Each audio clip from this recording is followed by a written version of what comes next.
so the NaNiwa ladders a lot. So I think he would. Certainly your calmness and your ability to bring it back in a best of three after losing to a cheese, as is what happened versus Penguin, is still there. It's like actually I can't turn that off. Shoot, because of course he's a barcode. Never mind. Okay, so getting into game. Map number 1 in a brand new best of 3. This is not a qualifying round, but gosh darn it, it feels like it should be. You guys are watching the Ting Open. Make sure to check out bttv.ting.com. Claim your $25 in credit, and maybe consider swapping to Ting. Of course, we're not going to force anyone to do anything they don't want to. Check it out. They got a calculator on their website, and maybe it could be better for you. Regardless, though, spawning here on the bottom left side, it's going to be the Red Zerg player, Team Liquid's Snute. In the top right, as the TO Protoss, he's NaNiwa. Of course, we had that fella in chat earlier donate $10, Yohasi.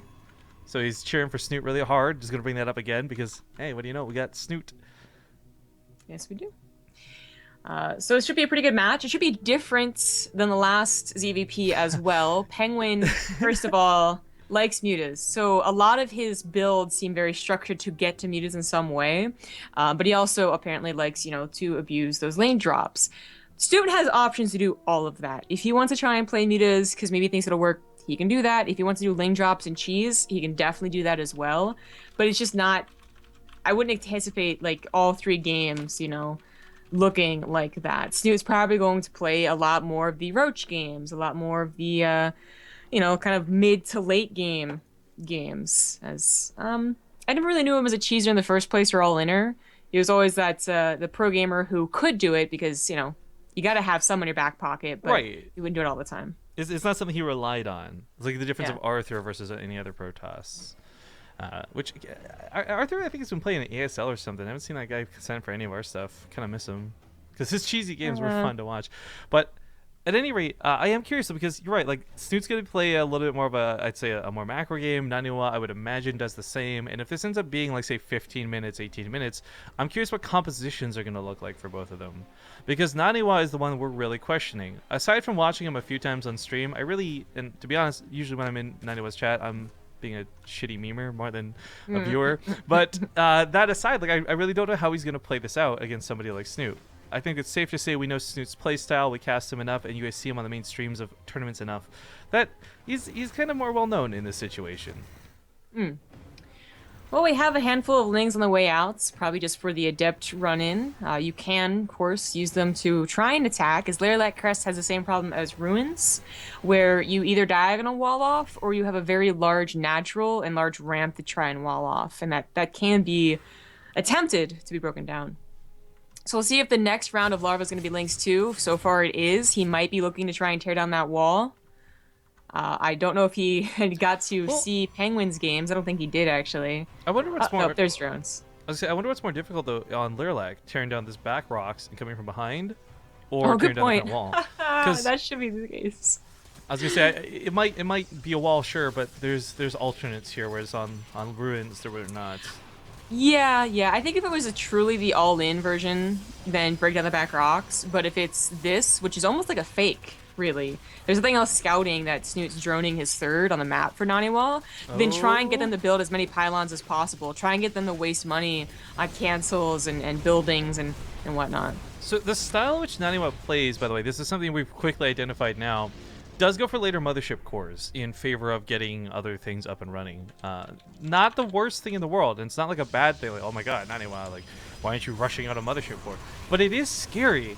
I will say, though, his confidence in his ability to wall, the pylon cancels, his mineral count looking is no worse for wear for it. It is just strange because he has done this in a couple of games now, and this is a double Stargate follow-up. Ooh, right in plain sight, too. So he did have to cancel and rebuild some pylons. Snute lost, more than a few Zerglings. At the end of the day, I guess it's kind of even. Snute did drone behind it, but NaNiwa was trying to get this tech up first before thinking about that third base. There it goes now. Slayer does have an easier third base to grab. Roach drone are on the way. Definitely anticipated that. Definitely. Almost necessary, actually. I don't want to say completely necessary, but against adepts, the potential adept attacks, they're going to be a lot better than just lings.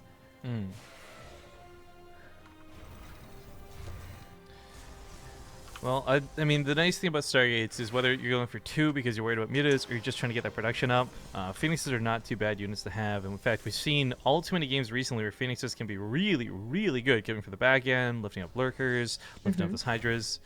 But I just can't help but think back to Goblins games yesterday where we saw Mass Oracle. And never again will I ever sit here and be like, you know what, that's definitely Phoenix. There's always going to be this part of me now. It's like, oh, maybe he'll go 2 Oracles. Maybe he'll go 4 Oracles. Yeah. I mean, we wish, right? But it is those Phoenixes. Now, you want to get Oracles eventually if you're going to stick with double Stargate, as that's, a pretty heavy commitment into air. Because Oracle Relation can be a real difference maker when it comes to those Lurker Wars, which I think we're going to get to at this rate.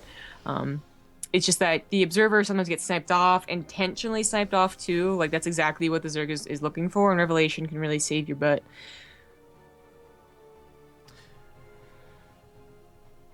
Well, the Spore Crawlers times 2 most of these mineral lines, so they'll be covered for the most part. That is kind of an annoying thing, though, that you have to invest in the total of 6 Spore Crawlers in the first place. Yeah, it's kind of like a Banshee, you have to get turrets for the most part in TVT. But just the fact that you got those turrets kind of makes the Banshee worth it. And we do see that quite often. Of course, then we see people go for like 4 or 5 Banshees, and that's questionable. But Phoenixes are, of course, different, as they are going to be something useful for the rest of the game. They've really upgraded, I think, from even Heart of the Swarm, where they were a common opener, sure, but they weren't quite as great when it came to those later game fights, especially when Swarm Hosts are around. Although they could also pick up Swarm Hosts, but they can sometimes be that really crucial difference of picking up Lurkers or letting your ground army die.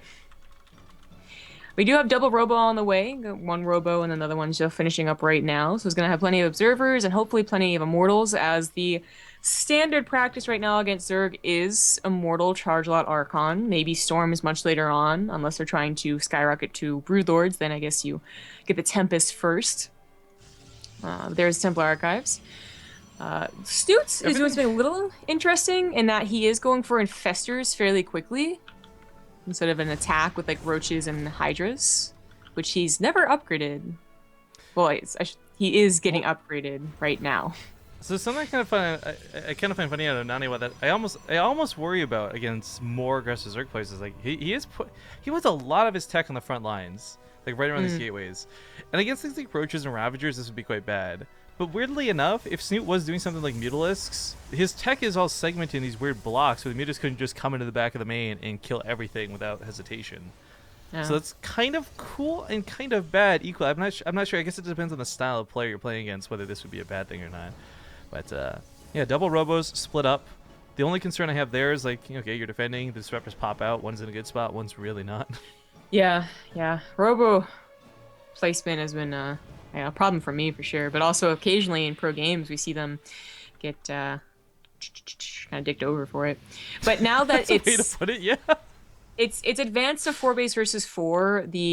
If your wall is broken now, it's probably game over for either one of you. So it is going to be more about these open spaces on layer lack around that 4th base than it is about the production, and in Snute's case, of course, the tech, which is all nice and hidden in his main base. We really didn't see any use of the Warp Prism. It's being used right now just as a reinforcement point, but like no adept harassment or anything like that. It is just a straight attack. It's hitting before +2, and it does not have a militia core, so you have to be pretty careful with this army, especially with the Infestors already being out, which, like I said, is actually kind of surprising they're out this early. I'm not sure if NaNiwa had sight on it. Now he does, so he splits a little bit. Yeah, Fungal Growth hit that first wave of Zealous, stops the charge in its tracks. Second one hits the Phoenix. We got a Warping coming from the north side, but this Phoenix kind of just useless right now, stuck above the Spore Crawler even. That Spore Crawler is actually really well positioned for this fight. Meanwhile, Snute does a small counterattack while this goes on. Probe's starting to die, about 7 go down, and NaNiwa's attack will fall flat on its face. Maybe you can pick up 2 of the Immortals and get out of there? The current, like the... oh no! The confidence... No! Okay, well, forget about that, the GG. The confidence at which NaNiwa pushed into that army, I thought he knew what he was doing, you know? But the Fungals, I think, really helped first